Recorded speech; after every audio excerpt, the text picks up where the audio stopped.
गरीब लड़की की दर्द भरी कहानी। एक गांव में एक साहूकार अपने परिवार के साथ रहता था।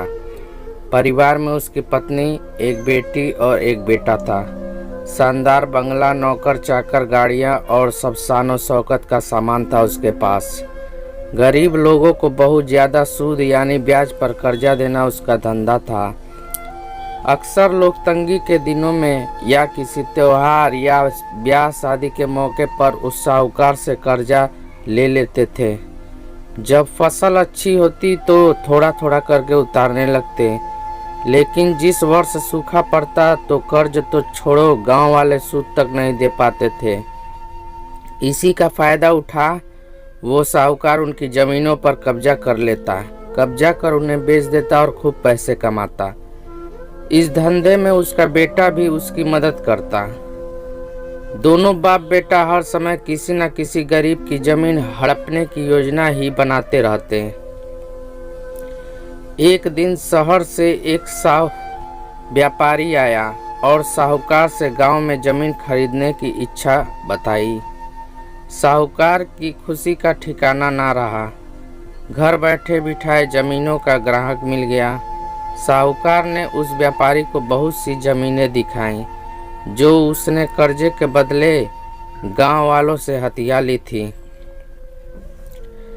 लेकिन उस व्यापारी को कोई भी जमीन पसंद ना आई। गांव में घूमते हुए व्यापारी को एक जमीन का टुकड़ा पसंद आया। उसने साहूकार से उस जमीन के बारे में पूछा तो साहूकार सोच में डूब गया। असल में वह जमीन तो एक बिन माँ बाप की लड़की की थी जो वहाँ पर रहती थी। उस लड़की के माँ बाप ने साहूकार से 20,000 रुपये कर्ज लिया था, मगर उसे चुकाने से पहले ही उनकी मृत्यु हो गई। बेसहारा लड़की की हालत देख गांव की पंचायत ने साहूकार से उस जमीन पर कब्जा न करने को कहा। भला पंचायत की बात कैसे टाल सकता था साहूकार, मगर दिल में हमेशा ही उस जमीन पर कब्जा करने की बात सोचता रहता था। आज व्यापारी की इच्छा सुन उसका लालच बाहर आ गया था और उसने जमीन पर कब्जे का मन बना लिया। कर्जे के सारे कागज ले वह उस लड़की के घर पहुंचा और कर्जा वापस करने की बात कही। जब लड़की ने अपनी दुर्दशा बताते हुए और समय मांगा तो साहूकार ने कब्जा करने की धमकी दी। कब्जे की धमकी सुन वह लड़की पंचायत के मुखिया के पास गई और उसकी जमीन को बचाने की दुहाई लगाई। सारे गांव में यह बात आग की तरह फैल गई कि साहूकार उस बेसहारा लड़की की जमीन पर कब्जा करने वाला है। यह बात उड़ते उड़ते साहूकार की बेटी के कान में पड़ी। अपने पिता के लालच की बात सुन उसके मन में बहुत दुख हुआ। उसने अपने पिता से इस बारे में बात करने की कोशिश की, लेकिन साहूकार को तो सिर्फ बहुत बड़ा मुनाफा ही दिख रहा था। उसे बेसहारा लड़की की दुर्दशा या अपनी बेटी की निवेदन का कोई असर न हुआ और उसने उस जमीन पर कब्जे का ऐलान कर दिया। साहूकार की बेटी ने भी जिद पकड़ ली कि उस लड़की की जमीन पर कब्जा न होने देगी, पर अपनी एक न चलती देख उसके दिमाग में एक योजना सूझी। अगले दिन सुबह सुबह वह बेसहारा लड़की और उसके साथ 2 लोग साहूकार के घर पहुंचे और कर्ज की 5,000 की किस्त दे दी। साथ में यह भी कहा कि 3-4 महीनों में कर्ज के बाकी रुपए भी उन्हें मिल जाएंगे। रुपया देने के बाद रसीद ले सब चले गए। चूंकि अब किस्त मिल गई थी, इसलिए पंचायत ने भी कब्जा नहीं करने दिया। साहूकार बहुत परेशान था कि आखिर उस लड़की के पास इतना सारा रुपया कहाँ से आया। कल तक तो वह दाने दाने को तरसती थी। और आज 5,000 रुपया दे गई। कुछ भी ना समझ आने पर उसने गांव वालों से भी पूछताछ की, लेकिन कोई भी रुपयों के बारे में नहीं जानता था। कुछ दिनों बाद वह लड़की फिर 2 गांव वालों के साथ आई और कर्ज की बाकी रकम चुकाकर रसीद और कर्ज के सारे कागज ले लिए।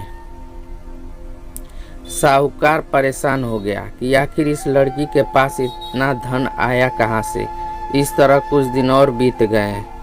एक दिन साहूकार को खबर मिली कि उस बेसहारा लड़की ने अपनी जमीन बेच दी है। कुछ कर तो सकता नहीं था,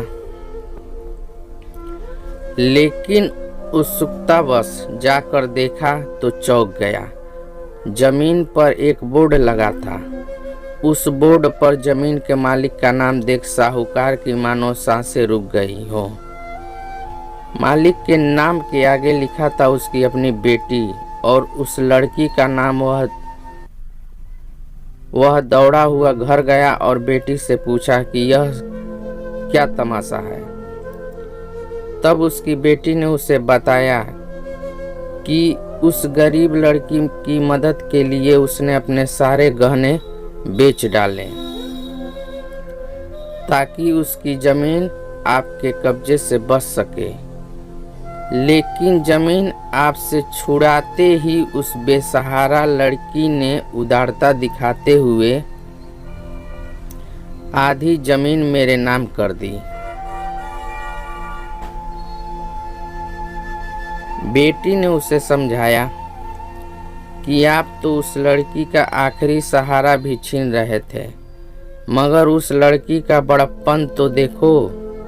उसने जमीन छुड़ाते ही मेरे गहनों के बदले अपनी आधी जमीन मुझे दे दी। यह सब सुन साहूकार को शर्मिंदगी महसूस हुई और उसने भविष्य में कभी किसी की जमीन न हड़पने का वचन दिया।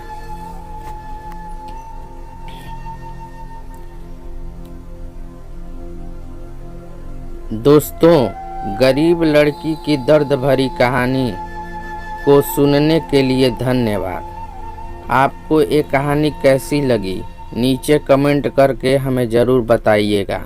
अगर आपको ये कहानी पसंद आई हो तो अपने दोस्तों के साथ ज़रूर शेयर करें। अगली वीडियो देखने के लिए लाइक और सब्सक्राइब ज़रूर करें। धन्यवाद।